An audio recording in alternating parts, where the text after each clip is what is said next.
Well folks, we're wrapping up the day here, and man I've been admiring all day. It's Eddie here, and he has been crafting all day. Hardy buck and full of energy, and still full of energy. Eddie, tell everyone, just give us an example of some of the work that you've done here today. Well, today has all been about just exploring the craft of basket making and putting it out there to the people who are coming to the event. So we had this basket here today. Yeah. I started off by making the base, and then people that came past, they all got to work on the side of the basket. All right, did some people get involved? From very young to very old, so that was great to see. And we got it bordered down, so we've finished product there that has been made by many hands over the course of the day. And what a fantastic day and a fantastic event to have here. So it's been brilliant, really enjoyable. Yeah. And you're between two trees here as well. Everyone seemed to be in great form today. That's what I was saying. Yeah, there was a great buzz in the event in the area, and just generally they're in good form. So yeah, fantastic. So well done to everyone that organised it and concerned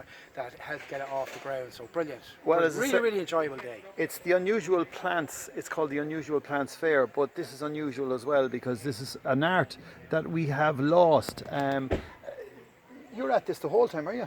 It's what I do full time. Yeah, it's what I do full time. I discovered basket making about 10 years ago. Right. I was just looking for a change in direction, and I was kind of hooked straight away, and I've never looked back, to be honest. I feel very fortunate that I found this craft within my life. Although it's been very challenging, at the same time it's been extremely rewarding as well. So you must have a degree in finding wood.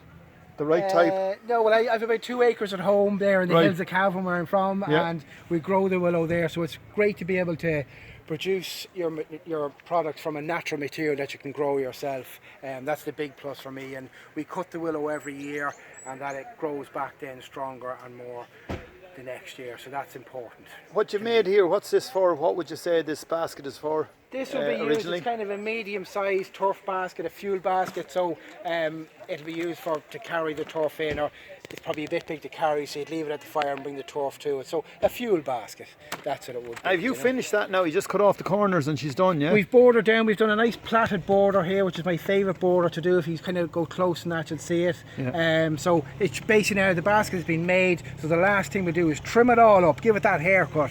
Right. So just all these little rough edges, we get the little secateurs out and trim it all up, and then that's it finished. And would that take a day to make?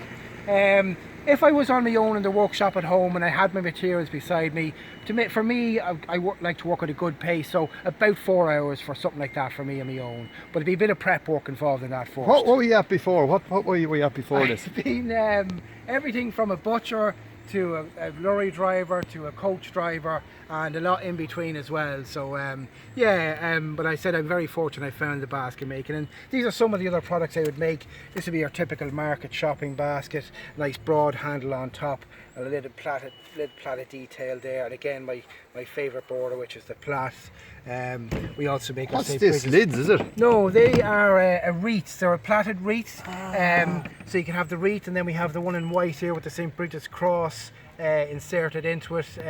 They've actually gone all over the world for me. I've sent them all over the world, so that's been fantastic. And they won't rot, it'll last forever. No, they're seasoned willow sticks. And that's what I enjoy most about the basket making, is it's a very individual trade. You know, there is traditional baskets, but after a while you get to what's in here you get to put out through your hands, and that's what I really enjoy the most, you know, the making process. What have we got here, these products here, like these are different varieties of willow. So this is Irish Harrison's here. It's a native willow that would have been used for making creels in Ireland many years ago. Right.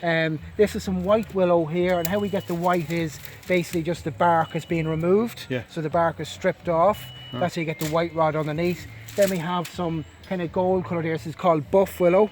Right. So again, this is boiled for 8 hours, and then the bark is removed. And during them 8 hours in the boiling tank, that's what gives it that kind of buff colour, you know. So it gives you another colour to work with as well. So, and it's physical. Yeah. I mean, you're a blocky man, like, you know what I mean? It is a physical job, there's no doubt about it. Your thumbs, they do a lot of work when you're making, and on Friday, if you spent a week making baskets, you're tired on Friday, you know, but you can see what you've made, do you know what I mean? And that people, you know, you've made something that someone's going to get use out of, and that's from a natural material. That's the biggest draw for me with it. There you are, folks. That's what he looks like. He's got hands. I like shovels, folks, and that's his card. So if you want to get any of these products, just go to any of the information that we're showing here. Eddie, thanks a million. Pleasure to meet It's you. been a pleasure being here. Absolute ball of a day, and thank you so much for having me.